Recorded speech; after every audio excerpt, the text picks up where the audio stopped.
This is my first video of 2021, and as it turns out, I'm filming this on the Sunday after the spring equinox, and it's interesting because just prior to the winter solstice in 2020 is the last time I filmed, and not consciously, intentionally, I wound up sort of hibernating all winter in terms of the video and the video production. And here I am on the first day of spring on 2021, and my sort of want and all the readiness and all the time and space and bandwidth that's needed for me to film these videos has arrived. So here we are on the first day of spring, and this video, so I choose my topics, or the topics choose me, by the amount of different iterations that I notice things in my practice, in my personal conversations, in my parenting life, in my life at large, in the collective, etc., etc. And so today I'm going to tune to a topic that is not new, but hopefully we can come at it from a slightly different angle in a way that really benefits us today. And that is the ways that we are all, I have decided, way too hard on ourselves. The inner critic, the woulda, coulda, shoulda, all of these things, it's debilitating. It is, our inner critics are so useful because they keep us safe and they sort of keep us in line. But more often than not, I find that my own inner critic and pretty much all of my clients' inner critics wind up being these sort of internal silent abusers. And as with all things in my life recently, the teaching in my yoga class this morning was offered from Joseph Campbell, and the teacher spoke of bringing the mind in accord with the body, that in fact the body has all the intelligence. The mind can want any number of things, but the body sort of always knows what's up. And it's about dropping into accordance with this sort of gross motor skill intelligence that's omnipresent. It's always there, but we try and override it, or we try and convince it that it's something else. But in fact, if we drop in and get in accordance with body, then things are going to go far, far better, and they're going to be more authentic, and the lived experience of them is going to be far more fruitful. Two things that I have been bantering around with people. Number one is the concept of practice versus discipline. Like if you sort of apply discipline to yourself and hold yourself to the rigors of a thing, I've got to have discipline to have the life that I want. And one of the many, many things that my yoga practice has taught me is that if you practice something, the sort of discipline, the benefit arrives just by you practicing, just by you giving it a go, rather than I'm going to always make the perfect posture and therefore I am a good yogi. No, you're a good yogi if you practice yoga. And it doesn't matter what that looks like. It doesn't matter what you look like. And that is in itself discipline breeding, but it's just by practicing. And then in a trauma in relationships summit that I was listening to yesterday, one of the fellas said, there is nothing that harshness does that loving firmness doesn't do better. Okay. Yeah, harshness, just like discipline, if you apply the discipline, you're gonna do it. Harshness, or loving firmness, like what if hey, how's about let's give this a try again and again and see what comes of that. ultimately you might get to the same destination on the road, but the getting there is going to be really, really different if you're harsh versus if you're sort of lovingly firm. Did you achieve a goal, or did you follow the intention, and arrive at an open invitation, or did you berate yourself into achieving that goal? Anyway, so it's sort of that toggle point that I wanted to tune into today. So for all of us who have ever had a walloping inner critic, just take a breath and relax, and let's see if we can dial down the harshness and maybe adjust our setting to loving firmness rather than harshness. So here we go.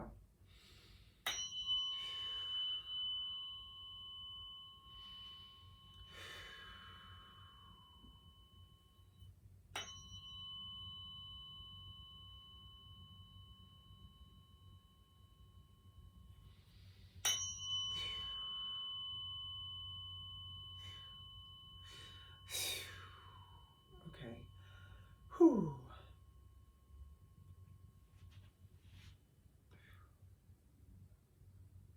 You know, to dial down severity doesn't mean reduced productivity. It just means it hurts less. It doesn't mean you do less. So really relax into the concept that I can still do good, I can still do a lot, but it doesn't have to hurt.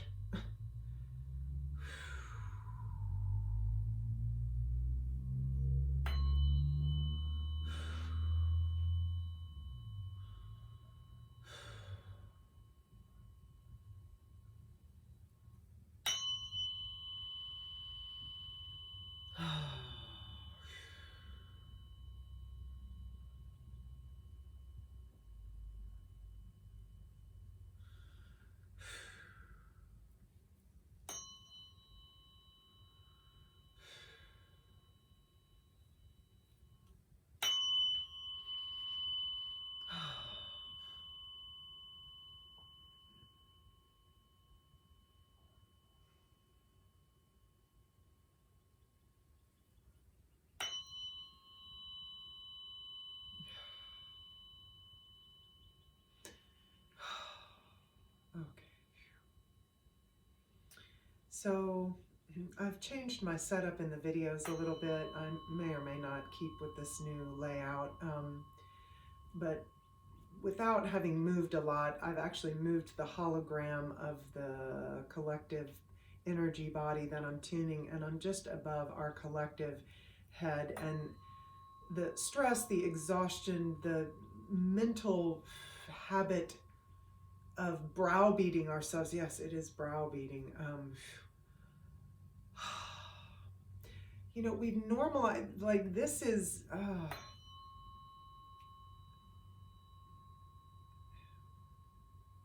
it's as if we don't trust that if we try something new, that everything's just not gonna fall to pieces.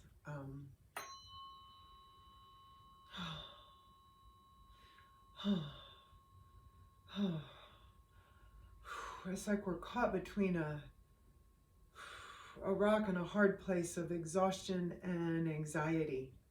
We know we are too tired to go on and that this isn't really sustainable, but our anxiety says, don't try anything else, don't try anything else, the sky is falling, the sky is falling.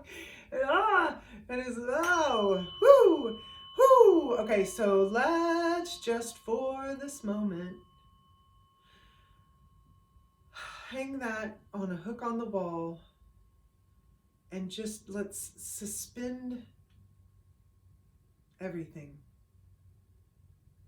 just for a moment, and breathe into this other space there, and just open up some possibilities. Even if you try something differently, it won't all fall apart in the however many minutes that this video is going to take to shoot. So let's hang what is and what we're used to, we can it's just on a coat rack just outside, just right outside of this energy existence here. We can always pick it up when we leave if we really feel like we needed it. But just for now, let's make a little clearing.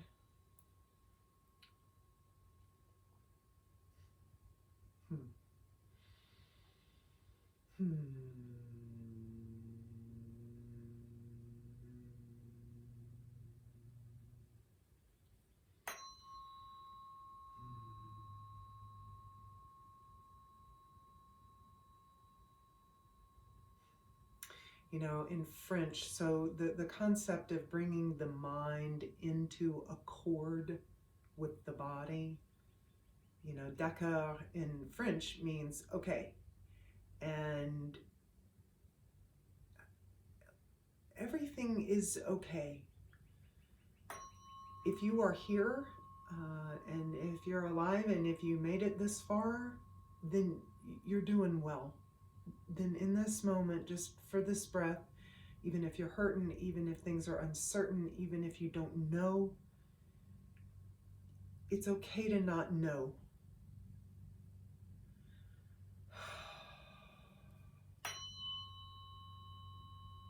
And it's okay to be uncomfortable and still okay. And scared and okay. It's really okay to be scared. And to try things and not get it perfect.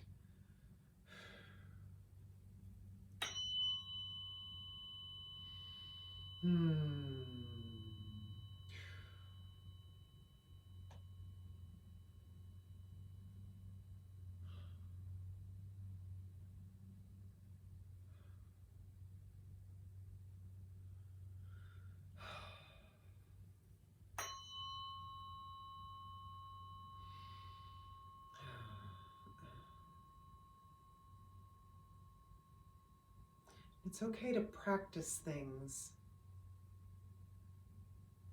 You get really good at what you practice.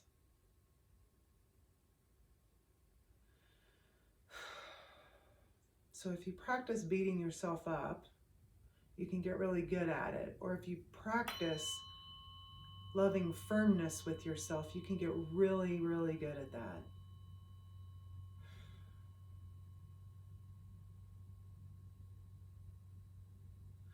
In preparation for this video, one of the things that I was thinking about, like I really feel like discipline, in fact, might be a result. I feel like discipline isn't something to be applied on the front end. I feel like it's something that's gained on the back end. It's like, let me get ready to cake. It's like, no, the cake is the result. Let me get ready to bake. And then if I bake and if I stick with it and if I remember to set the timer and do the things, have the practice of baking, I might get a cake at the end. And I feel the same way about discipline. By practicing yoga over and over again, I form mind, body, spirit, breath discipline. But I don't know if I can discipline. I can practice. And then I might get a little bit of discipline as a result.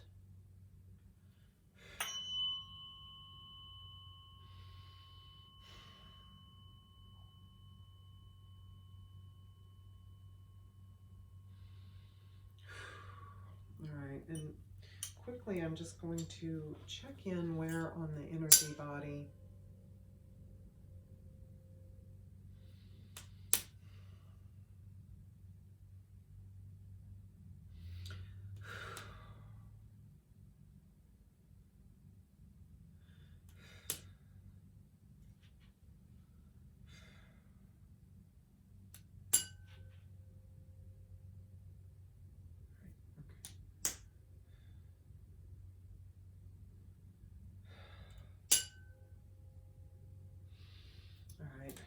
So the part of the energy body that was the heaviest was, in fact, the knees.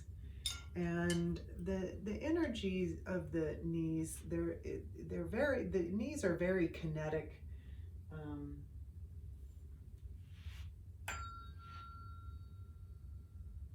They are considered a secondary or a tertiary even chakra by a lot of the schools of thought. They can be about overcoming obstacles, sort of agility, bendability, flexibility. There, one of my teachers also, his consideration was that the knees were about sort of competition and sort of being able to run fast and propel oneself. And it's really that sensation, that concept of, if I'm not harsh, to myself, I'm gonna lose, or I'm gonna mess up, or if I ease up on self, if I simply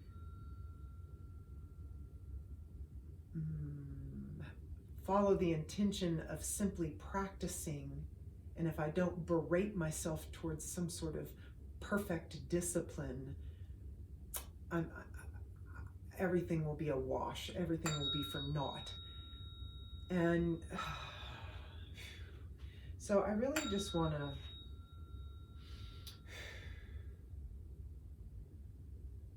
bring a little coherence to the knees and soften this atmosphere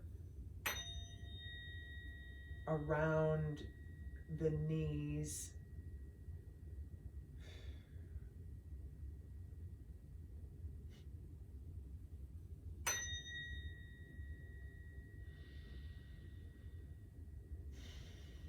Just so there's a little more flexibility and a little more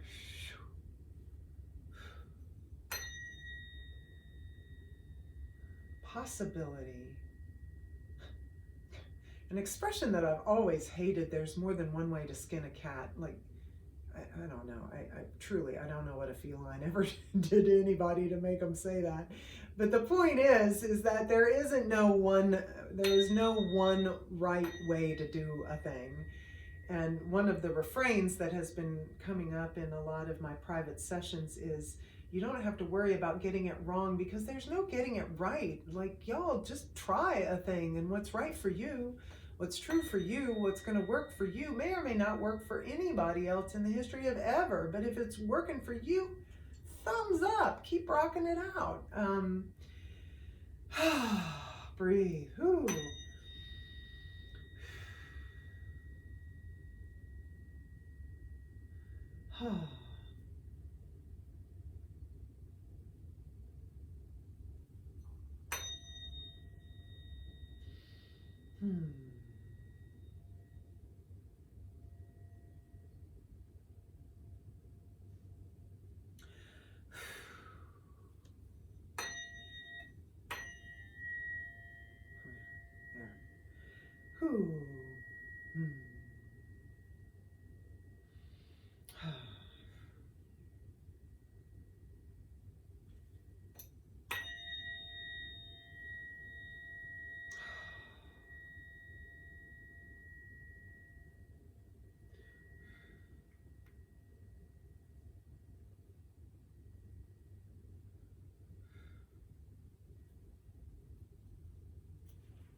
Okay, now I'm kind of coming in on the left knee a little bit. I started on the right side of the body.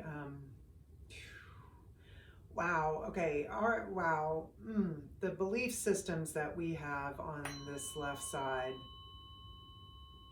it is nothing short of panic. The thought that we could go a little easier on ourselves and have that be in any way okay brings up just a lot of anxiety, just panic. It's like, okay.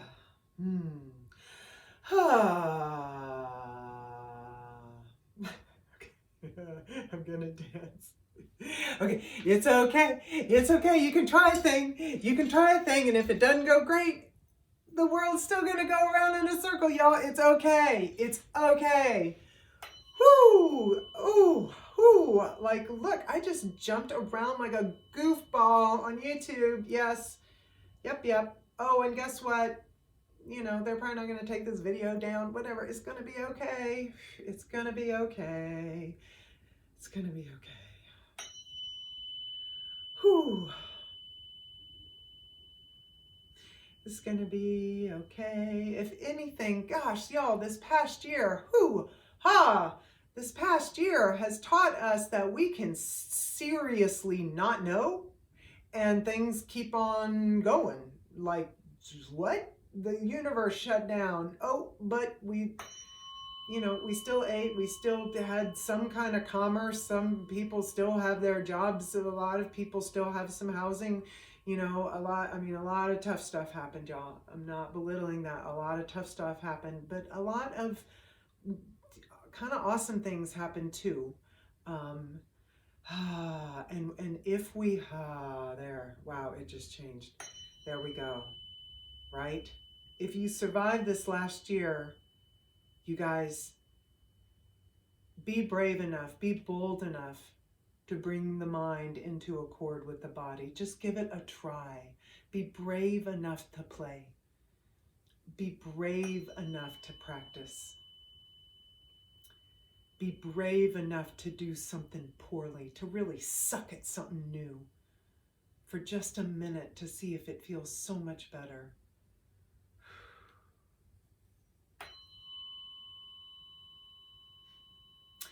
I am so not a sports fan in the traditional sense of the word, but years and years ago, after he had won whatever big to-do award that there is to win in golf, I remember sitting in a doctor's office reading a magazine that I wouldn't have read otherwise because I was sitting in the doctor's office.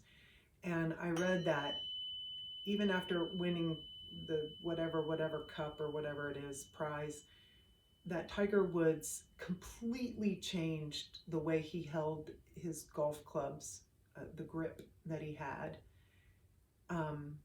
Because even though he had played well and had exceeded all of his colleagues to the point of championship, he knew that it wasn't sustainable, and he knew that he wasn't going to take his game any further unless he reworked the way he held his golf club. And he proceeded to do so, and there was a bit of a learning curve, according to this article, in his game. And then I think he reached some level of superiority with the new grip. I don't know. I don't follow golf. But my point being,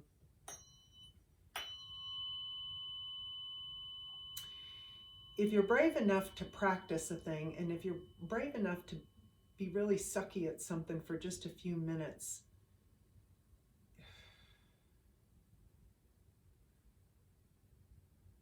your entire landscape can change in remarkably short order. But if you sort of drive the same stake down into the ground in the same way with the same harsh sledgehammer,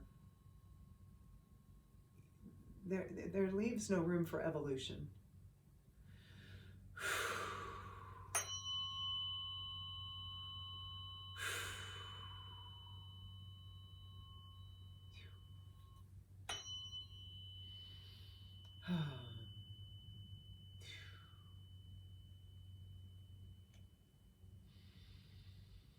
And it's okay to be afraid and do it anyway. And if you can, if you can take it from panic to maybe a healthy dose of uncertainty with a hint of fear. Like, let's dial it down from panic to just a little bit of, what if?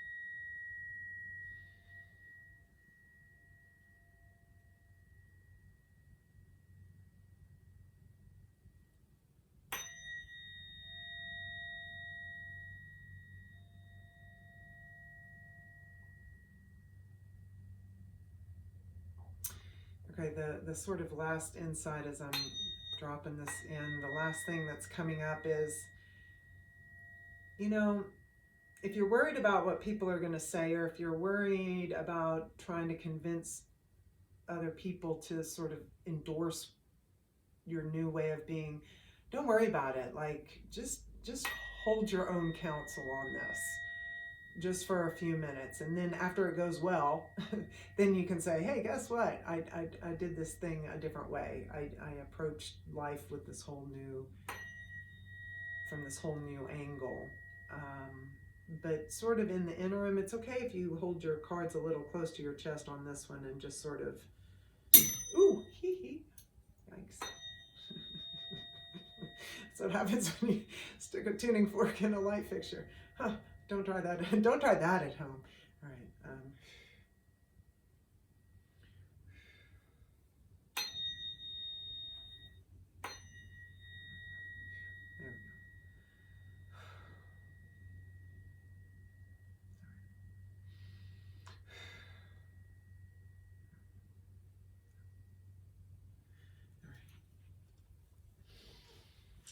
All right, you guys, I'm going to wrap up the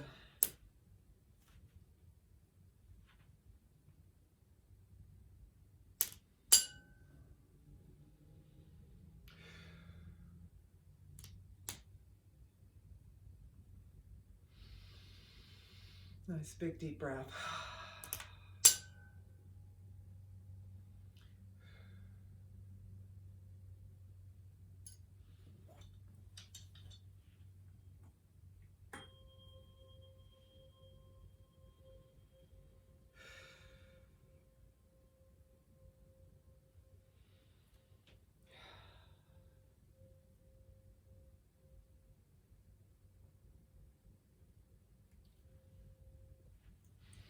All right, you guys, welcome to spring 2021. Thanks for joining me in this video on, you know, harshness to firmness and discipline to practice. If you're looking for more information on Biofield tuning, please go to RebeccaCarner.com. You can contact me there. And have a great day. Have a great spring. Have a great year. Thanks so much. Bye.